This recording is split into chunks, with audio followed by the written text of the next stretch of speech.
Então, pessoal, eu sou a Renata, eu trabalho com visualização de dados há cerca de 5 anos e há 3 anos eu sou UI UX Designer na Deloitte, uma empresa de consultoria financeira. Eu sou do Rio de Janeiro, sou formada em design e eu vou falar aqui, mostrar um pouquinho para vocês sobre o designer em ambientes diversos, né? A atuação diferente do designer em diversos ambientes. Introduzir aqui rapidinho para vocês algumas premissas para um trabalho de sucesso do designer nesses diferentes ambientes, né? Que é a utilização da metodologia ágil, o usuário sempre ao centro, documentar sempre, utilizar sempre da comunicação, consistência e identidade, sempre respeitar a identidade da marca e o design ser sempre incremental. Ele está sempre ali melhorando, né? A comunicação é sempre importante porque o designer nunca trabalha sozinho. Ele sempre está apoiando outras pessoas, sempre está aprendendo com outros profissionais, então é muito importante esse ponto de comunicação. Essas premissas tornam o nosso trabalho eficiente dentro desses diversos campos. Como metodologia, a gente tenta sempre se basear no design thinking, né? Que é a questão de você pegar um problema, né? Ele se abre em várias em pesquisas, em entendimento, né? E dentro desse entendimento a gente tem um ponto a priorizar, né? Um problema a priorizar, e aí a gente desenvolve soluções, no final a gente entrega e testa e valida essa solução. Eu trouxe aqui o mapa do surto de cólera do John Snow, que ele é bem conhecido, né, para ilustrar para vocês como como a visualização de dados mudou, né, toda a nossa história. Esse mapa ele foi feito de um bairro de Londres, na época que teve esse surto de cólera, e o pessoal não sabia o que estava acontecendo, né, por que as pessoas estavam morrendo, e o John Snow ele transformou essas informações em questões visuais, pegando e colocando marquinhas pretas, né? Barrinhas pretas, onde o pessoal estava morrendo, né? Próximo à casa das pessoas. E, através dessa visualização, tornou-se possível identificar porque ele percebeu, né, com a visualização, que as pessoas estavam morrendo próximo aos poços de água. E aí, com isso, tornou-se possível identificar que a cólera vinha da água suja, né? E aí eles puderam tomar medidas para medida de saúde pública ali para tentar cessar essa questão da cólera. E trouxe aqui também os mapas, um mapa do esquema de vacinação da Covid, né? Os mapas de visualização de dados se tornaram muito comuns, né? Mais comuns que o normal na pandemia, porque foi a forma dos jornais mostrarem, né, o quanto as pessoas estavam, o avanço da doença, o avanço das mortes, né? E esses gráficos foram interpretados por pessoas de um público geral. As pessoas começaram a entender o que era a média móvel. Então, isso para ser comunicado, né, tinha que ser comunicado com uma abrangência muito grande. Qualquer um que estivesse ali olhando tinha que entender ali a média móvel, a quantidade de morte. Então, as pessoas começaram a se deparar muito com gráficos, né, e a interpretar melhor, mais cotidianamente esses gráficos. Aqui eu vou falar um pouquinho sobre o UX e DataVis, né? Eu trouxe o exemplo do smartwatch. A gente gera uma quantidade de dados absurda diariamente por conta da tecnologia. Nós nos deparamos com dados o tempo todo, né? Dados de pesquisa, dados de consumo, até dados físicos dentro do reloginho. E esse reloginho, ele é responsável por trazer a experiência para a pessoa, né? Você vai lá, você vai ver seus dados corporais, seus dados de atividade física. Isso é só um exemplo. O UX e o DataVis, eles se unem para entender como essa percepção humana, né, afeta os dados que você está visualizando. E o UX, ele é responsável por conhecer, de fato, quem está usando ali para trazer uma experiência positiva. Vou falar bem rapidamente aqui um pouco das etapas, né, passar bem por alto, né. Primeiramente, a gente precisa entender. A gente precisa entender com quem a gente está trabalhando. A gente não precisa saber minuciosamente sobre cada assunto que existe. Na verdade, existem vários métodos e frameworks que facilitam essa jornada. Nós precisamos entender para quem a gente está projetando, as dores, né? Para que com isso a gente possa trazer um produto ali que faça realmente diferença na vida daquele usuário.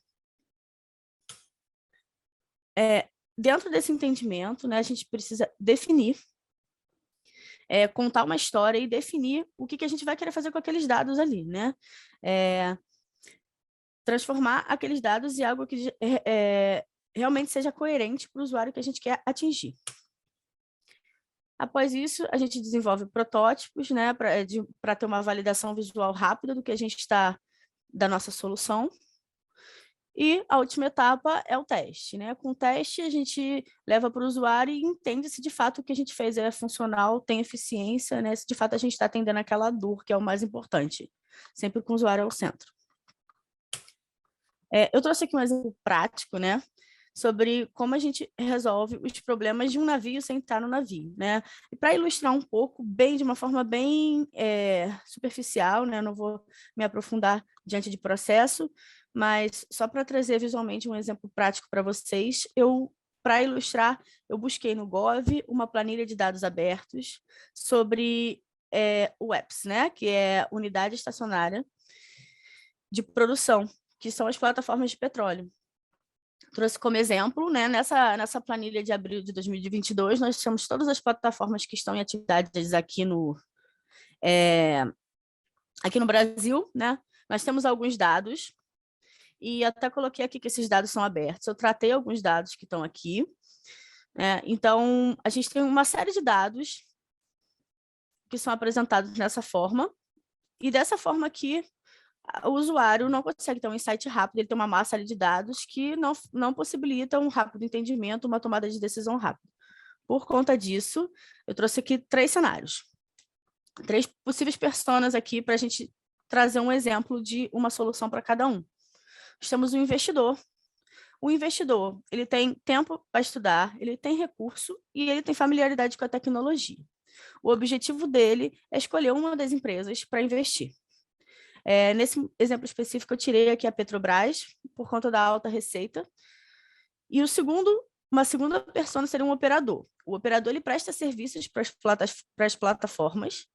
Ele não tem tanto tempo, ele está em campo. Ele está no porto de Campos, ele presta serviço para todas as plataformas ali da bacia, e ele precisa saber qual é a plataforma que ele vai trabalhar ali, e assim por diante. E o último cenário seria um jornalista. O jornalista ele trabalha com uma revista que o público-alvo são jovens e adultos curiosos. Geralmente essa revista possui uma linguagem acessível e o conteúdo costuma ser simples e informativo. Ele precisa elaborar uma matéria informativa para essa revista sobre os diferentes tipos de plataformas que estão atuando no Brasil, hoje em dia. Como resultado, eu tenho aqui 3 possibilidades, né? Um dashboard, um aplicativo de georreferenciamento de mapa, né? E um infográfico. Aqui eu vou falar por que eu escolhi 3 tipos de soluções diferentes com a mesma base de dados para 3 tipos de usuários, focando na experiência deles, né?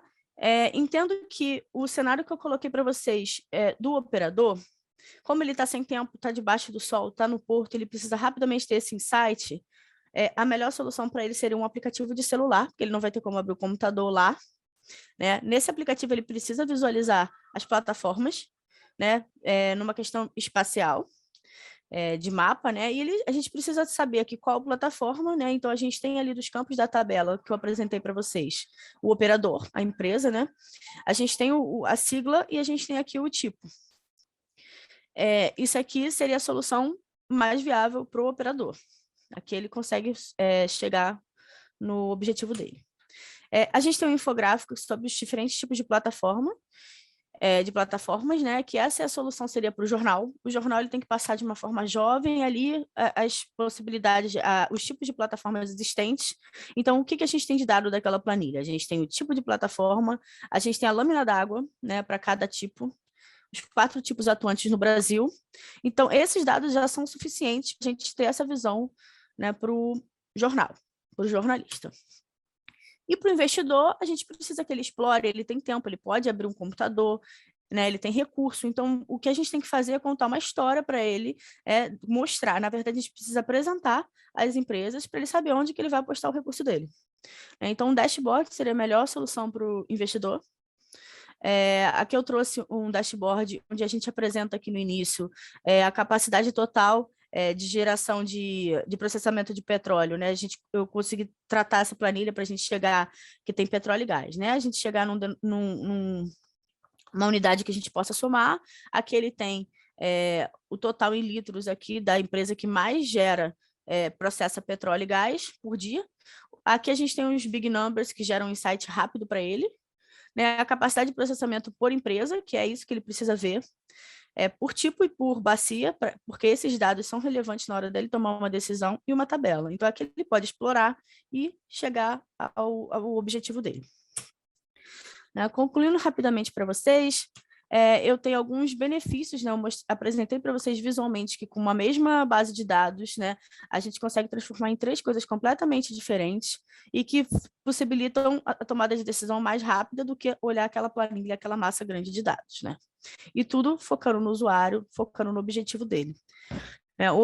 O benefício desse design guiado por dados, né, ajuda a identificar mais facilmente os problemas e os padrões, faz com que a jornada dos usuários fique livre de obstáculos, né, facilita por meio de ferramentas essa interação com os dados, com os dados propriamente ditos e com quem vai consumir, e possibilita que os produtos e soluções se adequem aos diferentes perfis de pessoas, de usuários. Também viabiliza uma relação mais humana e agradável entre os usuários e essa massa grande de dados, né? E possibilita o insight mais rápido desses dados, tomada de decisão. E tem algumas dicas. Essa última parte eu falo dessas dicas, que você consegue expor seus pensamentos de uma forma em rabisco, forma manual, né? Que aí você não tem nenhuma limitação de ferramenta para expor esses pensamentos. Entendendo o processo e o método, a forma que você vai utilizar para realizar se adapta sempre às necessidades. Você não precisa ilustrar muito bem para ser um bom designer, você só precisa representar suas ideias e se expressar. E referência a tudo, gente.